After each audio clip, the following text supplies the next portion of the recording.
2023년 11월 암송해야 될 말씀 우리 같이 한번 시편 27편 4절 말씀 다 같이 한번 암송해 봅니다. 시작. 내가 여호와께 바라는 한 가지 일 그것을 구하리니 곧 내가 내 평생의 여호와 집에 살면서 여호와의 아름다움을 바라보며 그의 성전에서 사모하는 그것이라. 시편 27편 4절 말씀. 아멘. 이 말씀 그대로 주의 전을 사모하고 이곳에 주시는 은혜를 날마다 누리는 우리 모두가 되기를 주님의 이름으로 축복합니다.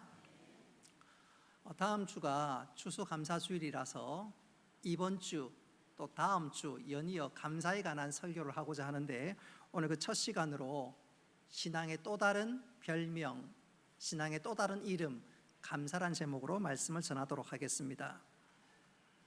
스크린에 보면 책 하나가 소개되는데요, 용서, 화해, 그리고 치유라는 책에 보면 이런 내용이 나옵니다.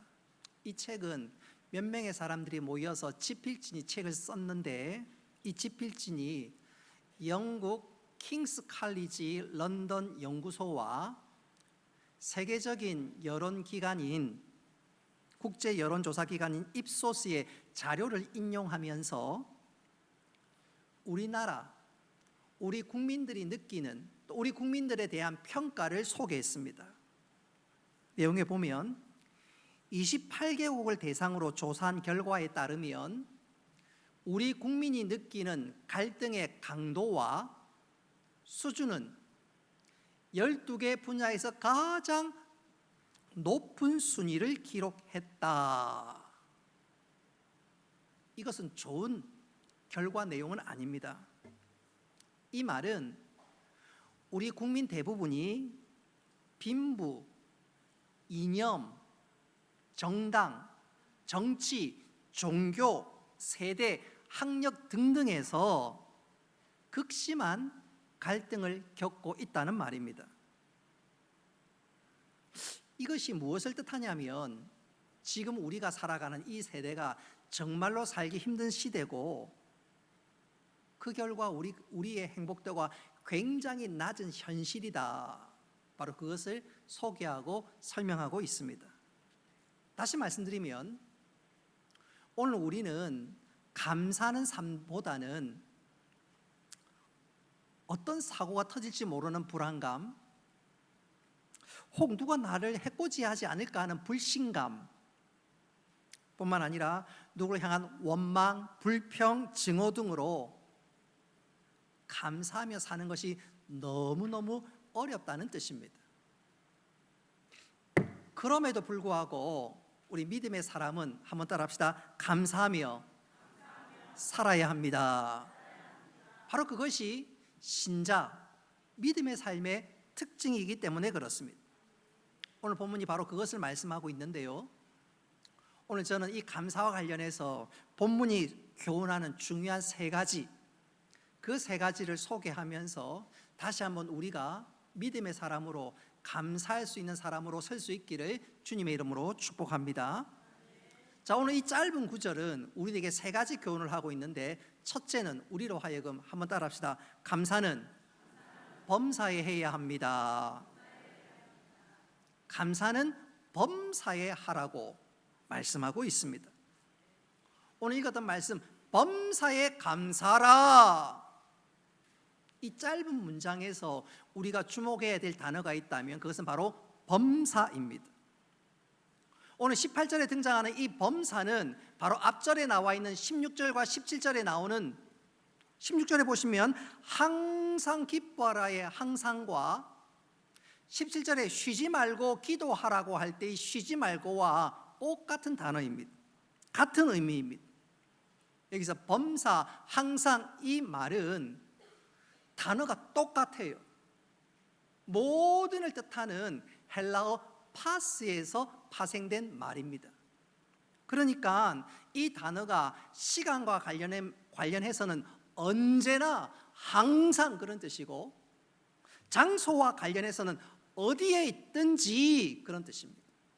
뿐만 아니라 일이나 상황에 관련해서는 어떤 처지에 있든지, 사랑과 관련해서는 누구를 만나든지 그 다음 뭐지요? 감사라는 말이에요. 내가 누구를 만나든지 어느 상황에 있든지 어느 위치에 있든지 상관없이 범사에 늘 감사할 수 있어야 한다 그 말입니다. 그러니까 매 순간 감사하라. 네가 있는 곳 모든 곳에 감사하라. 모든 상황 모든 일에 대해서 감사하라. 그리고 모든 사람에게 대해서 감사하라. 이것이 오늘 18절에서 하나님께서 우리에게 주시는 말씀이요 교훈입니다. 근데 이 말씀대로 사는 것이 결코 쉽지는 않지요. 어떻게 매 순간 또 어느 자리에 있든지 감사할 수 있겠습니까? 그러니까 범사에 감사하라 이 말은 사실은 좀 억지스러운 것 같고 심지어는 불가능할 것 같습니다. 근데 아닙니다. 여러분, 하나님께서 우리로 하여금 도무지 감당하지 못할 일들을 명령하시고 또 말씀하실까요? 천만의 말씀입니다. 다시 말씀드리면 범사에 감사하라, 이거 도무지 불가능할 것 같지만 범사에 감사할 수 있다는 말입니다. 할렐루야. 그렇다면 우리가 어떻게 하면 진짜로 범사에 감사할 수 있는가? 모든 상황과 모든 일과 모든 사람들을 만나는 그 상황에서 어떻게 범사에 감사할 수 있는가? 예, 감사할 수 있습니다.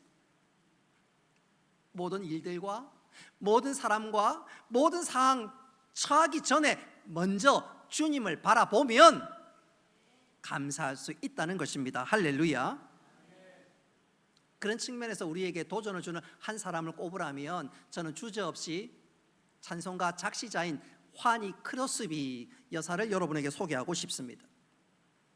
이분은 약 태어난 지 6주 만에 앞을 보지 못하는 장님이 되고 말았습니다. 그 정도 되면 평생 앞을 보지 못하니까 원망하고 불평하고 낙심할만 하지 않겠습니까? 근데 그녀는 그 절망의 가운데 한 줄기 빛을 얻게 됐는데 예수를 믿게 되었습니다. 할렐루야. 예수 믿고 나니까 얼마나 감사와 은혜가 넘치는지 샘솟는 기쁨이 날마다 솟아나기 시작했습니다. 그래서 그녀가 이런 고백을 했습니다. 비록 내가 볼 수 없으되 나는 얼마나 행복한 사람인가. 다른 사람이 즐기지 못하는 축복을 나는 얼마나 많이 누리고 있는지. 나는 볼 수 없다고 눈물 짓거나 한숨을 쉬지 않으련다. 내 육신의 눈은 감겨져 있으나 하나님 아버지께서 나를 맡으셨네. 내가 하나님 손 안에, 하나님 은혜 안에 있다는 것이지요. 한 걸음 더 나아가 그녀는 이렇게 고백했습니다. 만약 하나님께서 나에게 볼 수 있도록 허락해 주신다고 해도 받지 않으렵니다. 하늘에 가면 밝은 눈을 주실 것인데 이 세상에서 더럽히지 않는 깨끗한 눈으로 주님의 얼굴을 뵐 것입니다. 환희 크로스비, 인간적으로 보면 너무 불쌍한 것 같고 너무 안 된 것 같고 너무너무 안타깝지만 그녀는 그 마음에서 끌어넘치는 기쁨을 담아 찬송시를 무려 8,000편이나 썼습니다. 그리고 그녀의 상당수의 시가 찬송가로 소개되기도 했습니다. 여러분, 그녀가 왜 이런 감사를 올릴 수 있었을까요? 환경이나 사람이나 조건을 바라보기 이전에 하나님을 바라본 줄 믿으시기를 바랍니다. 방금 우리 찬양대가 공평하신 하나님, 송명희 시인이 작시했던 이 나라는 노래로 찬양을 올렸지요. 오늘 합창곡 들어보니까 너무너무 은혜스러워요. 제가 옛날에 청년 때는 중창으로 많이 불렀는데 이번에 합창으로 편곡돼가지고 얼마나 은혜가 많이 되고. 이런 송명희 시인도 장애인입니다. 근데 그녀가 이런 아름다운 시를 고백할 수 있었던 이유가 뭘까요? 사람을 보기 전에, 환경을 보기 전에 하나님을 바라본 줄 믿으시기를 바랍니다. 그렇습니다. 우리가 하나님을 먼저 바라볼 수 있다면 그 하나님을 위해서 감사하고 그 끌어넘치는 감격으로 어떤 상황과 조건 가운데서도 감사로 모든 환경을 넉넉하게 이기게 될 줄 믿으시기를 바랍니다. 어떤 직장인이 상사에게 혼날 때마다 저 구석으로 가서 지갑을 꺼내더니 지갑에서 무엇을 보고 지갑 속에, 주머니 속에 넣는 거예요. 그리고 돌아와서는 싱글싱글 웃습니다. 용기를 얻는 거예요. 옆에 직장 동료가 진짜 이상하다. 저 사진 지갑에 뭘 넣었길래 좀 보자고. 보니까 아내 사진이에요. 이야, 당신 진짜 아내 사랑하는구나. 아내가 그렇게 힘을 줘? 그러니까 그 사람이 아니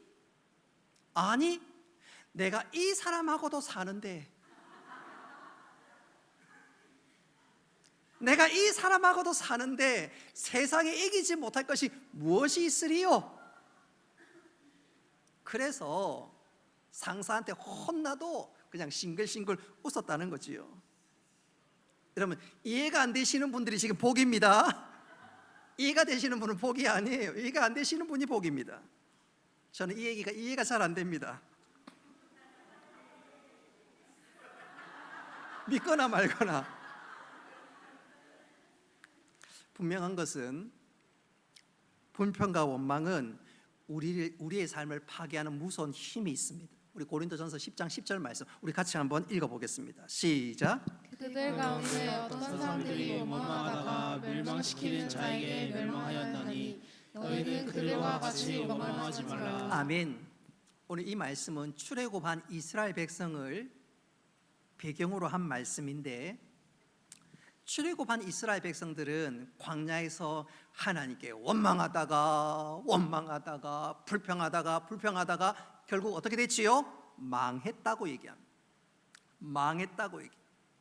그렇다면 그들은 왜 하나님께 그렇게 불평하고 원망했을까요? 자, 우리 출애굽기 16장 3절 말씀 같이 한번 읽어보도록 하겠습니다. 시작. 이스라엘 자손이 그들에게 이르되 우리가 애굽 땅에서 고기 가마 곁에 앉아 있던 때와 떡을 배불리 먹던 때에 여호와의 손에 죽었더라면 좋았을 것을. 너희가 이 광야로 우리를 인도해 내어 이 온 회중이 추려 죽게 하는도다. 아멘. 이스라엘 백성들이 모세를 향해서 소리를 지릅니다. 당신이 우리를 출애굽시켜서 이 광야에서 우리로 하여금 굶어 죽게 한다, 추려 죽게 한다, 원망하고 온갖 악다구니를 쏟아내었습니다. 자, 여기서 이 원망을 보면, 원망을 통해서 우리가 깨닫는 중요한 사실은 뭐냐 하면, 하나님을 잃어버리면, 하나님이 중심이 아니라 자기 중심이 되면 원망이 쏟아져 나옵니다. 왜 하나님께서 이곳으로 인도하셨을까? 기억하지 못하고 하나님 뜻을 찾지 못하고 나 중심으로 빠지기 시작하면 원망이 쏟아져 나옵니다. 여러분, 이스라엘 백성들이 원망을 했는데, 그렇다면 하나님께서 그들의 원망과 달리 하나님께서 왜 그들을 광야로 인도하셨을까요? 왜 인도하셨을까요? 그리고 왜 광야 생활 40년을 허락하셨을까요? 거기에는 이유가 있습니다. 우리 신명기 8장 2절 말씀 같이 한번 읽어보겠습니다. 시작. 내 하나님 여호와께서 이 40년 동안에 너로 광야의 길을 걷게 하신 것을 기억하라. 이는 너를 낮추시며 너를 시험하사 내 마음이 어떠한지 그 명령을 지키는지 안 지키는지 알려. 아멘. 이스라엘 백성들에게 있어서 광야는 하나님께서 그들을 괴롭게 하려는 것이 아니라 그들의 믿음을 훈련시키고 그들의 믿음을 강하게 만드는 특별한 장소였습니다. 그도 그럴 것이, 이스라엘 백성들이 약속의 땅 가나안에 들어가야 되는데, 가나안 땅에 들어가려면 믿음으로 들어가야 됩니다. 이스라엘 백성들이 홍해를 건너서 광야로 들어갔던 것처럼 이스라엘 백성들은 요단강을 지나서 약속의 땅 가나안에 들어가야 됩니다. 근데 요단강은 그냥 지나가는 것이 아니라 요단강도 마치 홍해처럼 갈라지게 되는데, 여러분, 홍해는요 갈라지고 난 다음에 이스라엘 백성들이 들어갔는데 요단강은 다릅니다. 이스라엘 백성들이 하나님의 말씀을 믿고 요단강에 발을 딛자 흐르던 요단강이 멈추고 그 요단강이 물이 쌓이기 시작했습니다. 믿음이 없으면 요단강에 발을 내딛지를 못합니다. 뿐만 아니라 이스라엘 백성들은 약속의 땅 가나안에 들어가며 그곳에 있는 하나님 보시기에 패역한 족속들과 전쟁을 벌여야 합니다. 믿음이 없으면 하나님을 의지할 수 없고, 믿음이 없으면 도무지 전쟁할 수가 없습니다. 하나님께서는 먼저 이스라엘 백성들로 하여금 제 첫 번째 전쟁은 여리고성 전투였지요. 그들이 한 것이 아무것도 없습니다. 믿음으로 여리고성을 하루에 한 바퀴씩, 그리고 일곱째 날은 7바퀴 돌게 하셨는데, 그렇게 하려면 이스라엘 백성들에게 어떻게 해야 되지요? 믿음의 사람으로 딱 세워져 있어야 합니다. 다시 말씀드리면 하나님께서는 이스라엘 백성들에게 광야에서 믿음의 훈련을 시켰고, 그 믿음으로 말미암아 약속의 땅 가나안을 온전히 정복하고 누릴 수 있도록 하나님께서 광야 40년은 특별한 훈련의 때, 은총의 때였는데, 이스라엘 백성은 도무지 깨닫지 못하고 알지 못하니까 원망하고 불평했습니다. 다시 말씀드리면 이스라엘 백성들에게서 광야는 고난의 때가 아니라 하나님의 은혜 가운데 사는 축복의 때였습니다. 자기 중심적으로 생각하니까 원망하고 불평하고, 근데 만일 하나님을 바라보면서 하루하루의 삶들을 해석할 수 있었더라면 날마다 만나와 또 하나님께서 구름 기둥과 불 기둥으로 지켜주시는 그 은혜에 감사하면서 약속의 땅을 바라보며 한 걸음 한 걸음 기쁨으로 나아갈 수 있었겠지요. 근데 그들이 그렇게 하지 못했습니다. 사랑하는 성도 여러분, 한번 따라 합시다. 범사에 감사해야 합니다. 우리 현실을 보면 그게 쉽지 않지만, 그럼에도 불구하고 하나님을 먼저 바라보고 이 모든 것은 하나님이 허락하신 것이다, 더 중요해서 하나님 나와 함께 하신다, 그것을 인정하고 고백할 수 있다면 감사할 수 있습니다. 뿐만 아니라 모든 것이 합력하여 선을 이룰 것이다 확신할 수 있다면 진짜 감사할 수 있게 될 것입니다. 그러니까 감사하려면 믿음이 있어야 하고, 믿음이 있을 때 참된 감사를 올릴 수 있을진데, 우리 모두 믿음으로 감사하고 그 믿음으로 하나님께 영광 올릴 뿐만 아니라 하나님의 은혜와 복을 톡톡히 누리는 우리 모두가 되시기를 주님의 이름으로 축복합니다. 오늘 본문에서 감사와 관련돼서 두 번째 교훈, 두 번째 말씀은 한번 따라 합시다. 감사는 명령입니다. 감사는 명령입니다. 우리 18절 말씀 같이 한번 읽어보도록 하겠습니다. 시작. 범사에 감사라. 이는 그리스도 예수 안에 있는 너희를 향하신 하나님의 뜻이니라. 아멘. 하나님의 뜻이다, 하나님의 명령이다, 그렇게 얘기합니다. 우리가 똑똑히 기억해야 할 것은 우리의 믿음 생활에 있어서 하나님의 말씀, 하나님의 명령은 내 생각보다 우선시 되어야 합니다. 그리고 그 명령에 우리가 순종할 때 하나님의 뜻과 하나님의 선하심과 하나님께서 행하심을 경험하게 될 줄 믿으시기를 바랍니다. 하나님의 말씀대로 살면, 순종하면 하나님 책임져 주십니다. 할렐루야. 그래서 명령에 순종할 때 하나님의 놀라운 역사와 여호와 이레를 경험하게 되는 것이지요.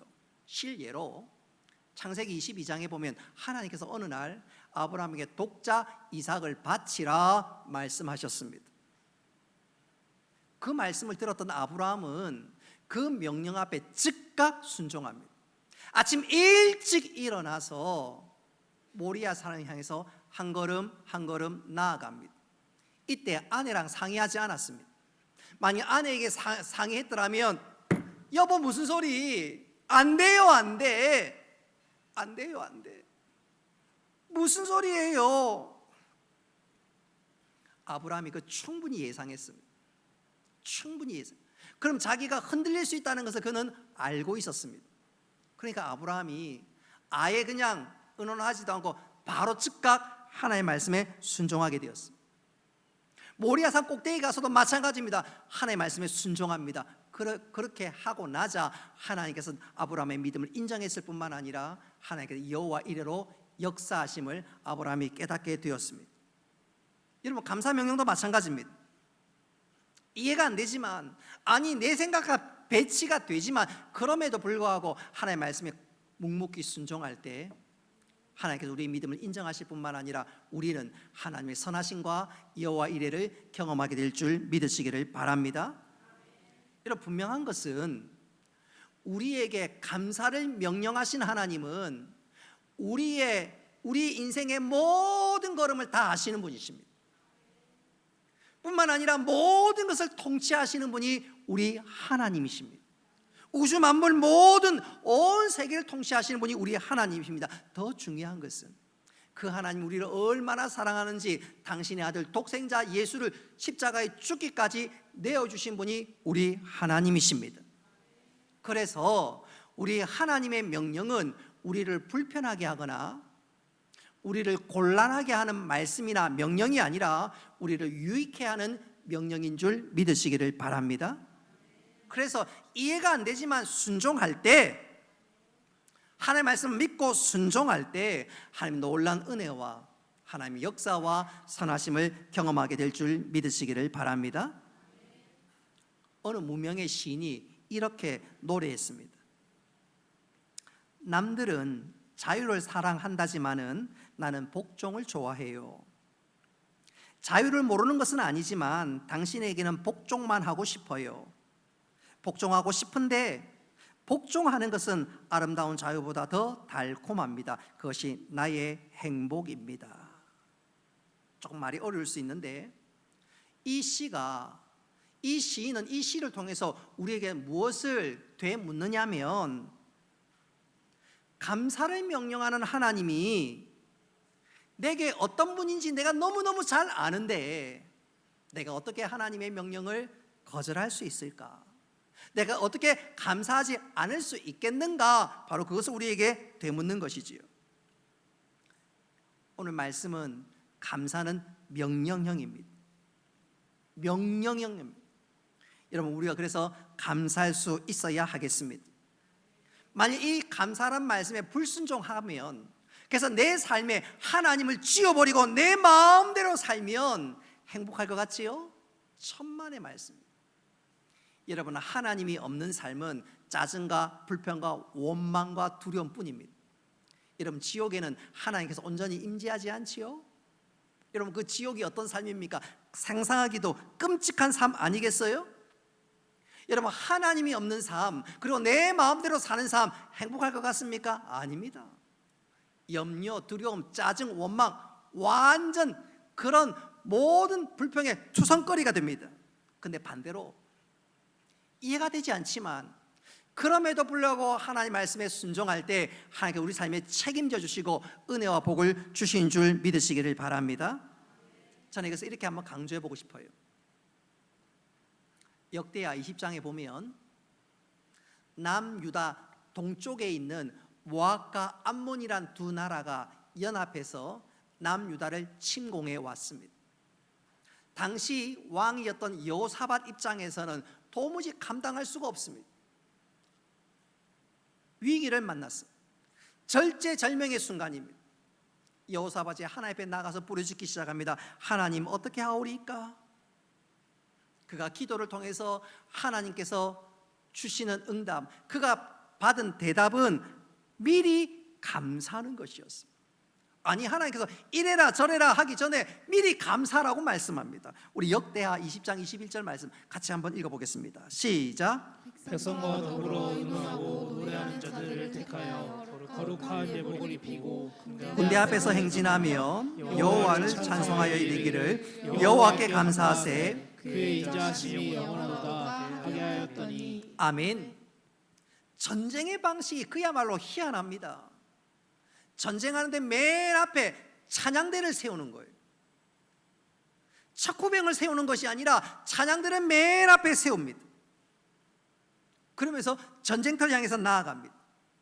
여호사밧이 명령합니다. 찬양대여, 맨 앞자리에 서서 하나님을 찬양하시오. 그의 선하심을 높이시오. 무기를 준비하시오가 아니라 찬양하며 나아갑시다. 나아가라 명령했습니다. 찬양대가 그 말씀 듣고 하나님을 높이기 시작했습니다. 하나님 그 찬양을 기쁘게 받으시고 당신이 약속하신 대로 하나님이 역사해 주시는데 하나님 기적의 손길을 베푸시기 시작하셨습니다. 적들로 하여금 모압과 암몬 두 나라가 연합했으니까 이 두 나라 나름대로 자신들의 욕심들이 있지 않겠어요? 이 두 나라 스스로 자중질환이 일어났습니다. 전쟁하기도 전에 자중질환이 일어나서 스스로 이미 패하게 만들어버렸습니다. 감사하니까 하나님께서 그래 네 문제 내가 맡으마, 내가 명령인 거 내가 책임지마. 감사하니까 하나님께서 그 모든 것 책임져 주시고 오히려 큰 승리를 허락해 주셨습니다. 여러분, 감사할 때 이해가 되지 않지만 말씀에 순종해서 감사할 때 하나님께서 우리에게 은혜 베풀어 주신 줄 믿으시기를 바랍니다. 여러분, 이왕 감사하는 것 한번 따라합시다. 미리 감사합시다. 미리 감사했으면 좋겠습니다. 그래서 다음 주가 추수감사절인데 제가 미리 설교하는 것 아닌가요? 여러분, 미리 감사한다는 말은 절대적으로 하나님을 바라본다는 것입니다. 하나님께서 사랑길을 열어주실 것을 내가 확실히 믿는다는 것입니다. 하나님 그 믿음을 귀하게 보시고 그 믿음대로 역사하는 줄 믿으시기를 바랍니다. 그런 측면에서 나는 어때요? 나는 미리 감사하고 있습니까? 모든 상황, 모든 사람, 모든 일 바라보기 전에 하나님 바라보면서 감사하고 있는가요?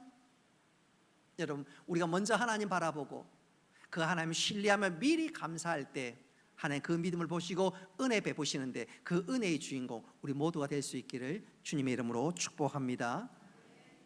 마지막 세 번째로 오늘 본문이 주는 교훈은 한번 따라 합시다. 감사는 복을 부릅니다. 감사는 복을 불러옵니다.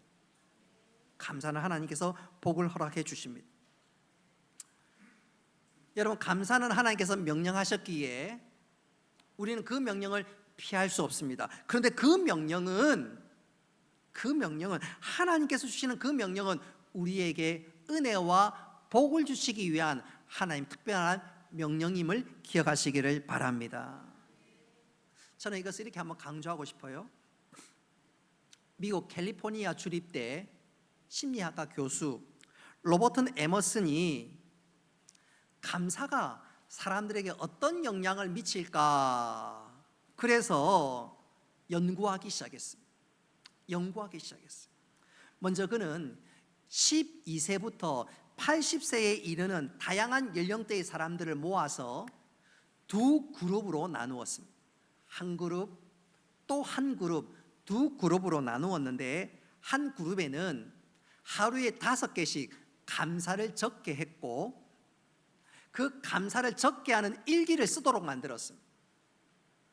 반대로 한 그룹은 아무것도 요구하거나 아무것도 이것을 하라 저것을 하라 말하지 않았습니다. 그대로 두었습니다. 그리고 수개월이 지나서 이 두 그룹의 행복도를 조사했는데 확연한 차이가 나타났습니다. 제일 먼저 사람들이 가지는 행복도를 체크했더니 매일 감사하는 사람들의 행복도는 굉장히 높아졌습니다. 그도 그럴 것이 매일 감사하니까, 어려운 삶 가운데서 감사하니까 인생을 새롭게 보고 또 작은 것에도 감사하니까 삶이 달라질 수밖에 없고, 그러니까 만족도가 높아질 수밖에 없지요. 그러니까 하루에 5가지 감사 일기를 쓴 사람들의 행복도는 굉장히 높았고, 아무 일이 없었던 사람들은, 체크하지 않은 사람 아무런 변화가 없었습니다. 행복도는 확연한 차이였습니다. 그 다음에 건강을 체크했습니다. 날마다 감사하는 사람들, 그래서 하루에 5가지 감사를 적었던 사람들은 혈압이 안정이 되고 통증이 완화가 되었으며 또 한 가지 체중이 줄었다고 합니다. 반대 그룹에는 아무런 의미 있는 변화가 없었습니다. 건강도 감사하는 사람이 훨씬 좋았습니다. 마지막으로 삶의 환경을 체크해 보았는데 감사 일기를 쓴 사람들은 대부분 직장에서 좋은 성과를 거두었습니다. 또 그 중에 상당수는 승진하기도 했습니다. 근데 반대 그룹의 사람들은 아무런 일도 일어나지 않았습니다. 이 에머슨 교수가 이런 결과를 통해서, 이 연구 결과를 통해서 그가 이런 말을 했습니다. 매일 감사하는 습관은 더 나은 인생을 만드는데 투자 대비 가장 효율이 높은 행동이다. 다시 말씀드리면 감사가 복을 부른다 그 말이지요. 여러분, 세상도 이렇지만 우리 믿음의 사람이 하나님 바라보며 감사할 때 이보다 더 큰 은혜와 복을 누리게 되는 줄 믿으시기를 바랍니다. 저는 이 시간 한 사람을 소개하면서 설교를 마무리할까 합니다. 리더스 다이제스트에 책 척 월러드라는 사람의 간증이 소개된 적이 있습니다. 척 월러드는 척추에 문제가 있습니다. 엄마가 이 아이를 데리고 병원에 가서 검진을 했더니 의사가 청천벽력 같은 말을 합니다. 이 아이는 앞으로 20살을 채우지 못할 것 같습니다. 20살을 넘기기 어려울 것 같습니다. 이 어머니는 신실한 신앙인입니다. 의사의 말에 귀를 죽지 않았습니다. 의사의 말이 우리 아이의 장래나 의사의 말이 우리 아이의 생사를 확언하는 것이 아니라 생사화복은 하나님 손에 달려 있음을 그녀는 확실히 믿었습니다.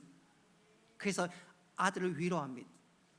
생사화복은 의사의 말에 있는 것이 아니라 하나님 손 안에 있다 격려하면서 이 아이로 하여금 감사훈련, 작은 것에도 하나님 모든 것이 하나님 은혜 가운데 있다는 것을 깨닫게 하기 위해서 감사훈련을 시켰습니다.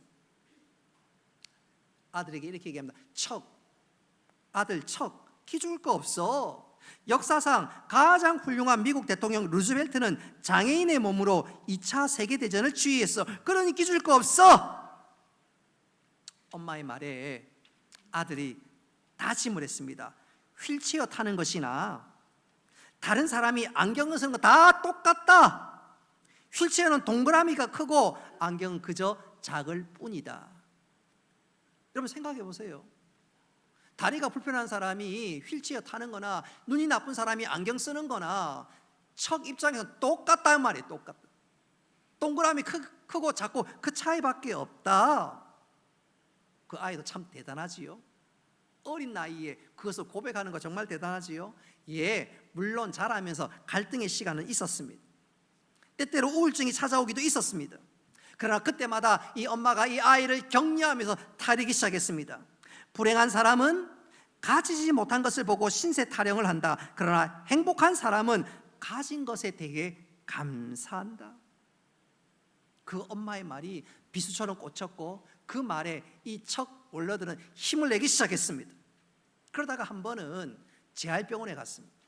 자기 몸도 운동을 해야 되니까 어떻게 하다가 재활병원에 가게 되었는데 그곳에 그가 충격을 받았습니다. 재활병원의 환자가 대부분 다 무기력하게 살아가는 것이 아닌가요? 세상 끝난 것처럼 그런 표정을 짓고 있는데 이 척 월러드가 나는 저렇게 살아서는 안 되지.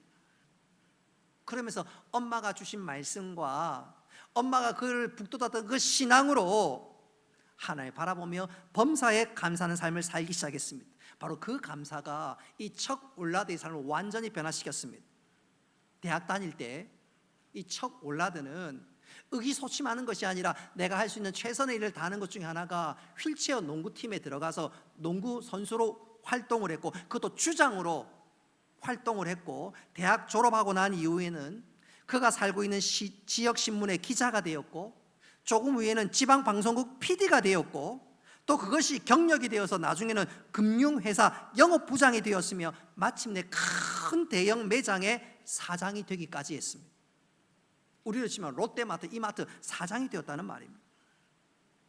무엇보다도 20살까지 살기 어렵다는 척 월러드는 지금 60세가 넘도록 건강하게 잘 살아가고 있습니다. 만약 척 월러드가 의사의 말을 들었더라면 그리고 그 말에 순응했더라면 그는 그렇게 끝났을 것입니다. 그러나 감사가 하나님의 말씀이 하나님 바라보는 그것이 그의 인생을 완전히 변화시켰습니다. 할렐루야. 그렇습니다. 감사할 때 하나님께서 은혜와 복을 베풀어 주신 줄 믿으시기를 바랍니다. 시편 50편 23절은 이렇게 말씀하지요. 우리 다 같이 한번 읽어봅시다. 시작. 감사로 제사를 드리는 자가 나를 영화롭게 하나니 그의 행위를 옳게 하는 자에게 내가 하나님의 구원을 보이리라. 아멘. 감사하는 자를 하나님께서 기쁘게 받으시고 감사하는 자에게 하나님은 뭘 베푸신다고요? 당신의 구원을 베푸신다. 척 월러드. 그런 의사의 말에 귀를 기울이지 않았습니다. 그 말에 스스로 무너지지 않았습니다. 오히려 하나님을 바라보면서 하나님을 붙들었습니다. 믿음으로 고백하며 감사로 나아갔습니다. 그래서 그의 인생을 완전히 변화시켰던 것처럼 척 올라드의 하나님이 나의 하나님인 줄 믿으시기를 바랍니다. 감사의 제사를 통해서 하나님께 영광 돌릴 뿐만 아니라 하나님 베푸신 놀라운 은혜와 복을 누리는 우리 모두가 될 수 있기를 주님의 이름으로 축복합니다. 말씀을 맺도록 하겠습니다. 오늘 설교 제목 그대로 감사는 신앙의 또 다른 이름입니다. 그 말은 감사는 믿는 자, 신자의 참된 고백이라는 말이지요. 이후로 우리 모두 감사가 내 언어의 습관이 되고 내 삶의 방식이 될 수 있기를 바랍니다.